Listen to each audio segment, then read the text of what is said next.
He'd say, kids, the information on page 87 has been proven wrong. Disregard that. That won't be on the test. And he's right. It was proven wrong. I debated one professor one time, and I gave out like 20 or 30 lies in the textbooks, and he got up and said, now, folks, Hovind's right. All these things are not true. But, he said, Hovind, I got a question. What are you going to replace all this with? In other words, we can't take the lies out of the books until I find a replacement.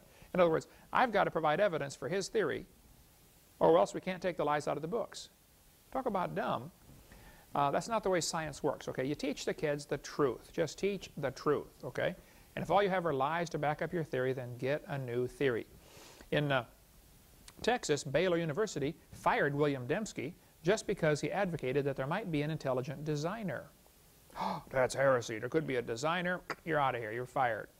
Forrest Mims was a science writer for 20 years. He published in National Geographic, Science Digest, American Journal of Physics, over 60 magazines and newspapers. He was denied a job as science writer for Scientific American simply because he was a creationist. They didn't want to have a creationist on their staff. Teacher Rod LeVake was told he could not share information that might help students doubt Darwin's theory. See, Darwin's theory is sacred. You don't question it without losing your job in many school systems. Okay? The same thing happened in Russia 10, 15 years ago. If a teacher got up in their class and said, kids, I don't believe communism works, he'd be out of a job, and maybe out of the country, or out of this life. They'd kill him, or send him off to Siberia. You get the same kind of academic Siberia, people sent off to academic Siberia if they don't support the evolution theory right here in America, the land of the free and the home of the slave. Mr. Eller told his teacher Dan Clark in Lafayette, Indiana, Mr. Eller was the superintendent, that he could not introduce creationism to his class. So Dan Clark resigned. He quit. Many good teachers are dropping out of the public school system because they're not allowed to teach kids the truth. The problem is not the law. The law says you can teach creation. Not a problem to teach creation legally. The courts have ruled it's okay to teach creation, but the boss says don't do it. The ACLU, which is the American Communist Lawyers Union, they learned years ago all they have to do is threaten to sue, and the school will back down. Even though the ACLU knows they will lose the suit, doesn't matter, the threat of a suit is enough to make it the teachers get fired. Just the threat of a suit. And so that's what's happening. We're losing by default. They're not even putting up a good fight. Dean Kenyon was a professor at San Francisco State University in San Francisco. He wrote many books about evolution. He was the poster boy for the evolutionist. He was a strong believer in the theory. And one day he got converted and began to believe in creation. And they fired him. He sued. They put him back in as a lab assistant, you know, washing test tubes, which the students do normally. And here's a guy, 20-year, I believe, tenured professor. Finally, after a long battle, he was reinstated with his job. But if he hadn't been tenured, he wouldn't have kept his job. That's what happened to Dean Kenyon. He wrote the book Of Pandas and People, which you can get through our ministry. Dr. Denny at Texas Tech University had on his website for years that if you wanted to get recommended for medical school, he's from Lubbock, Texas, that you had to confess to believing in evolution. If you don't believe in evolution, he's not going to recommend you for medical school. When I spoke in Lubbock, Texas in the fall of 2002, the students there got together and offered Denny $900 if he would debate me. He refused. He wouldn't debate for 2 hours for $900 bucks. I don't know how much he makes an hour, but I suspect it's not quite that much. So, Mr. Denny, I'll come anytime, anywhere, and take you on intellectually in a debate on creation evolution. Evolution is one of the dumbest ideas in the history of humanity, and the devil is laughing at you for believing in that silly theory. And if you don't trust Christ, you're going to go to hell. I'm not your enemy, I'm your friend. I don't want to see you go to hell. I'd like to see you get converted. But what you're doing is unfair and certainly unwise and, I think, un-American. To require a student to believe a certain religion, and all you have is a religious worldview of evolution, and you require students to believe that before you give them a recommendation letter. Come on, grow up. Let kids learn the truth. We can go on and on how people are discriminated against because of their belief in creation. Patrick Henry College was notified they were going to deny their recommendation to be accredited simply because they didn't believe in evolution. We'll have lots of information on our website about how students or universities or teachers are discriminated against because of their belief in creation. Now, it wasn't always this way. If you go back in the past, 100 years ago, 200 years ago, all the scientists believed in creation. Here's a list of quite a few scientists: Francis Bacon, Johann Kepler, Blaise Pascal, Robert Boyle, Isaac Newton. These guys were the founders of major branches of science, Carolus Linnaeus, and they were creationists. George Cuvier. On and on the list goes of hundreds and hundreds, if not thousands, of very famous scientists who were creationists. Not always young earth creationists, but certainly creationists, and many were young earth creationists. Richard Owen, Louis Agassiz, James Joule. All you got to do is notice, folks, nearly all branches of science are started by people who believed in creation, not people who believed in evolution. The evolutionists don't come up with anything. They don't create anything. They come in and take over an institution that's already going, and many Christian colleges have been taken over by evolutionists. Harvard, Princeton, Yale started off as Christian schools, and now they've been taken over by those who believe in evolution. The evolutionists don't go start something. They just take over like a leech, you know, or a tick, or a parasite, what somebody else has already created.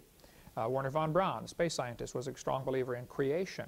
There are many books out. There's a good book, In 6 Days, Why 50 Scientists Chose to Believe in Creation. There are quite a few books on this topic. You can see our website, drdino.com, and get more. Okay, next question. What about separation of church and state? Is it okay to discuss creation in public schools? Well, first place, the phrase separation of church and state is not found in the Constitution. Don't let somebody tell you that the law says it has to be a separation of church and state. That's baloney. That phrase was used by Thomas Jefferson in a letter that he wrote to some pastors in the Danbury Association, a Baptist association in Connecticut. He's the one that said, the First Amendment has erected a wall of separation between church and state. Thomas Jefferson said that. It's not in the Constitution. And by the way, if there's a wall between the two, it's a one-dimensional wall. It keeps the government out of the church. It was not designed to keep the church out of the government. So there's no such thing as separation of church and state found in the Constitution. The fact of the matter is the Founding Fathers, when they gave the First Amendment, Article 1, the same day, I believe, voted to give, I think, $7,000 or $10,000 or $15,000 something to a mission in St. Louis to help a Catholic mission reach the Indians there with what they thought was the gospel. So you just go through the history. Go to wallbuilders.com, David Barton's excellent website, and get some of his material, and you can see how that the Founding Fathers were certainly strong believers in creation and had no intention of the government getting involved in the church, but they had every intention of the church getting involved in the government. And the idea of no Christianity in public schools would have been anathema to the Founding Fathers. They would have sent those guys off on a ship to some other country. Okay, next question. How do we see stars that are billions of light years away? I get this question every seminar I do, I believe. There's no question there's an awful lot of stars out there. The Bible says in Nehemiah chapter 9, Thou, even Thou art Lord alone. Thou hast made the heaven and the heaven of heavens. God created all the stars, and there's an awful lot of stars out there. It's interesting, stars blow up every once in a while. They run out of fuel or whatever happens, and they implode and then explode. It's called a nova, or if it's a big one, it's called a supernova. It seems that about every 30 years a star explodes. Well, after searching the heavens, they've only found 300 supernova rings. So the question would be, if the universe is millions of years old, why aren't there more supernova rings, the remnants of these blown up stars? That indicates only a few thousand years. Of course, the Bible says God made everything 6,000 years ago, and the textbooks say it's billions of years old. I think the textbooks have a problem because there should be a lot more supernova rings. Plus, obviously, you have a problem. Stars being born should equal stars dying, or else you're going to have a real serious problem. There are plenty of stars out there, but we've never seen one star forming. We see stars blow up every 25 or 30 years. We've never proven the formation of one new star. One atheist I debated said, oh, Hovind, there's this new star forming right now in Crab Nebula, and some of the different clouds out there in space, you see stars forming. No, you don't. You see spots getting brighter. You are assuming a star is forming, but actually all you're seeing is a spot getting brighter. It could be there's a dust cloud clearing and there was already a star behind it. Any fourth grader would know that. So nobody's ever proven the formation of one star.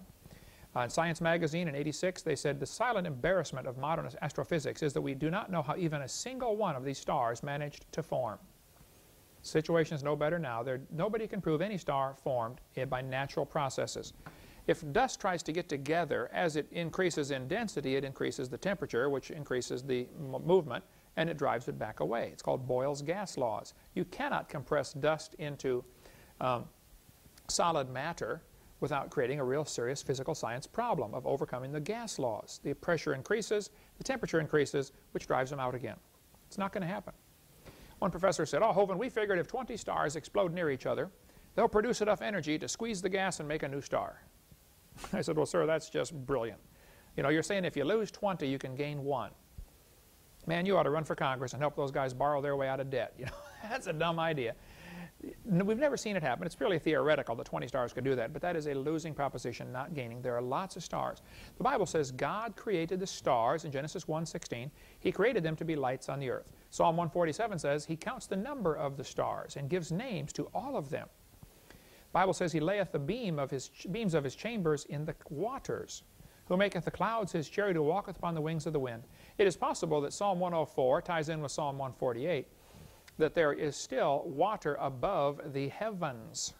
Nobody knows what's beyond the stars, if there's an end at all.